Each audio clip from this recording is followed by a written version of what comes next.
Hello, everyone. This is Cody Lee of BlackCatBooks.org, author of I, the Dragon, Cool and Beautiful, Rabbit Hole, Lore and Frey, and the upcoming Jaw of the Dragon. So, Nintendo Switch Online is putting out a lot of bangers lately.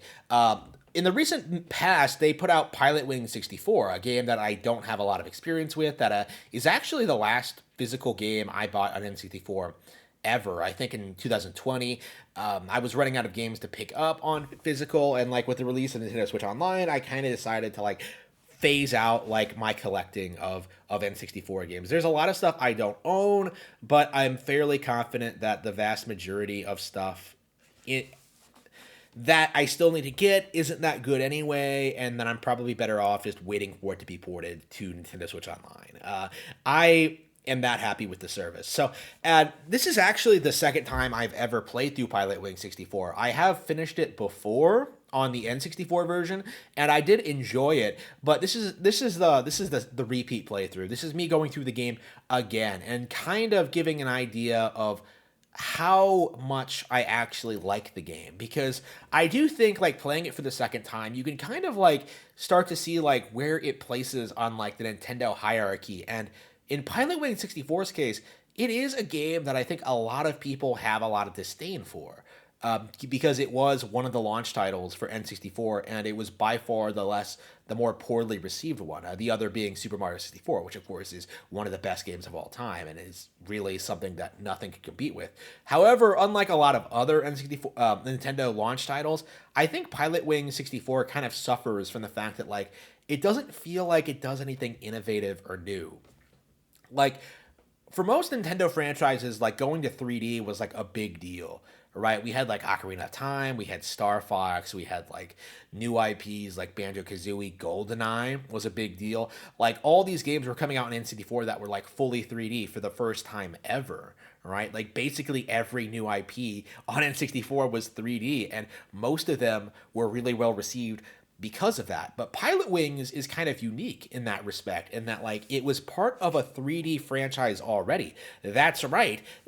Pilotwings on Super Nintendo is technically a 3D game. Of course it like uses mode 7 and like it looks dated as fuck, but it is technically speaking like meant to be a 3D game. It is a flight simulator. It is meant to be like a very technically advanced game for the time. And as a result of that, I think Pilotwings 64 it didn't evolve the formula. Like, really, Pilotwings 64 is basically the same thing as the original, but with like no real additions, no real new features, no real reason to like really come back and care, honestly. Like when I discovered Pilotwings, I played this like a couple for the first time like several years ago. I want to say like 2014 or something.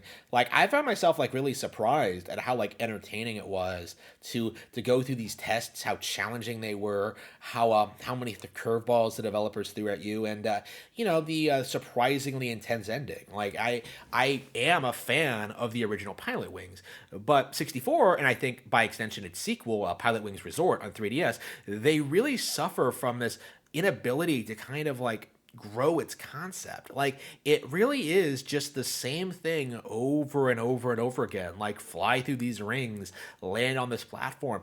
And the Super Nintendo one made that like entertaining and fun and relaxing. Like the Super Nintendo one feels like really polished and like really entertaining. And like if you're in the right mindset, you can really get a lot of fun out of it. But like 64, in comparison, like although it still has all of those aspects that make Pilotwings fun, it just somehow like doesn't quite hit the mark. It's nowhere near as entertaining, and a lot like it just feels like it doesn't have that like Nintendo charm to it. And I think it was like co-developed with another company. And I do think Miyamoto personally was more invested with like Mario 64 and probably Wave Race 64. And I do think Wave Race 64 is like far better remembered than this. But eventually, like Wave Race would have the same problem with Wave Race Blue Storm, and like in which the sequel just feels like more of the same in which the original did. Like there's no real way to evolve the concept really. Like it's just a fun, unique idea that had a place in history at the time. Pilotwings being like a Nintendo's first like 3D game or whatever, and then like Wave Race with like its water physics, which was really cutting edge at the time. Like without those like huge gimmicks, without like those huge pulls that were like wholly unique to those franchises, they really weren't able to compete and stay relevant. And now, in 2022, like you never see people requesting a new Pilotwings or even really a new Wave Race, right? Sometimes you'll hear people bring them up, but like for the most part, like there is no real demand for this stuff. And Nintendo knows that. They know that like people aren't going to like spend $60 on like a new Excite bike in 2022, right? Like when they tried that in the Wii for like the Excite Truck games, they for those games from Monster, which were awesome by the way. They had like a ton of content, a ton of crazy new features. Like they did something innovative and new with it, and it was a lot of fun. But it still didn't sell, right? But it wasn't like just a rehash of the original Excite Bike formula either, right? Like it was something completely new and different. Like Excite Bike 64 was more of a simulation game. Again, like a lot of these franchises do change and evolve over time, and I do think like Pilotwings does have potential. I do think Nintendo does have like the ability to really make something unique and interesting with this idea of like learning how to fly, but they're going to have to do a lot more with it if they're ever going to make another one. Like they can't just do this thing of just having you like do these challenges and expect it to like pull in new players. Like even playing 64, I felt kind of bored and felt like I was kind of wasting my time. This is probably, although the game is not that bad, it probably is one of the worst titles on N64. I can't really think of anything. Oh, worst titles developed by Nintendo on N64. I can't think of anything else published by them that I really have this much of a problem with. Like stuff like Blast Corps kind of has like that similar problem with like the shitty models and stuff like that. But Blast Corps is actually a lot of fun, right? When I played Blast Corps, I had a great time, right? Blast Corps is like kind of a cult classic among people who grew up with it. Pilotwings, I don't think anyone cares about Pilotwings 64. Just like nobody cares about Pilotwings Resort. Like this franchise is just dead in the water, and I don't really see a lot of people talking about that.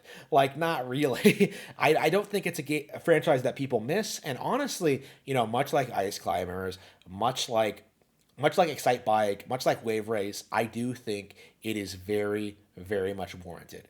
I think if we're gonna have a video game IP about learning how to fly, you should just make it a Star Fox game.